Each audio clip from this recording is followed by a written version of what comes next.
He invited you to a party Correct. at your house. Correct. And I assume from your papers that this is your roommate. Yes. And you had a great time at the party.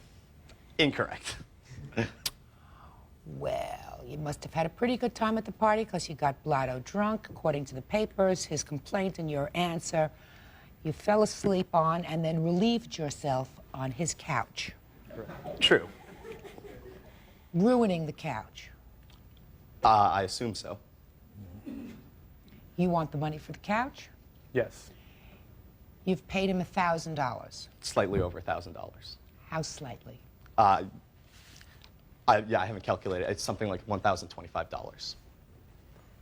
And you want more. Yes. The remainder plus aggravation and... Listen, everybody's aggravated. I'm aggravated. Bird's aggravated. Everybody's aggravated. But you don't want to aggravate me. That would be a very bad thing to do. So let's just talk about the couch. Mm-hmm. How much more do you want for the couch?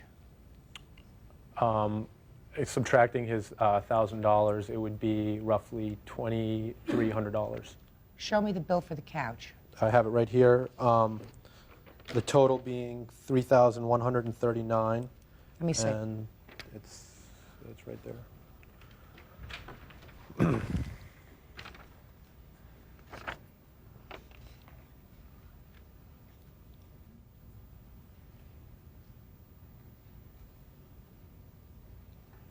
So to completely redo this couch, reupholstery padding, cost you $3,100. Correct. You must have had a lot to drink. I certainly did. So now, tell me your defense to this additional $2,000. I'm confused on a number of issues, but first of all, Gene, Alex's roommate, said it was going to cost roughly $3,000. I gave him $140 in cash, which I have a bank receipt for. I bought him a microwave oven on a credit card for $173 and some change.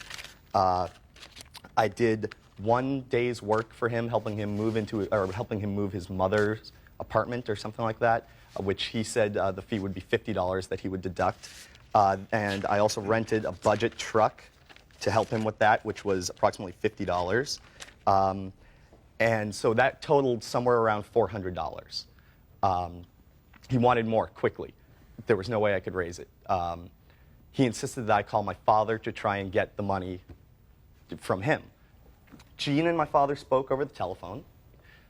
My father said he was not going to pay $3,000. I guess Alex and my father spoke. My father said that they're being ridiculous in their demands, that he was going to handle this. Apparently, Alex agreed upon a sum of $625 because I have a check here for $625, a photocopy of a check.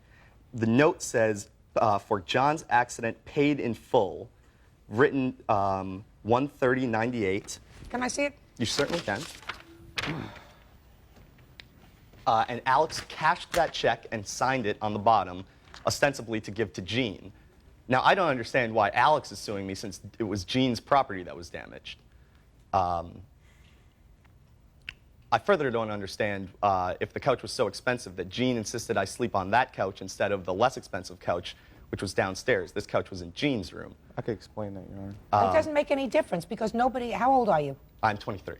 Because nobody anticipates that a 23-year-old man is going to pee all over a couch. So it doesn't make any difference, sir, whether you slept on the upstairs couch or the downstairs couch. It's not something, we usually don't put a nappy on somebody who's 23.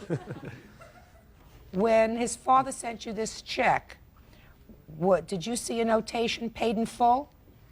It was on the bottom of the check. It said payment for the couch, and he said to me on the phone that he wanted this to be final, and I said, sorry, sir, but it won't be because there is more money owed.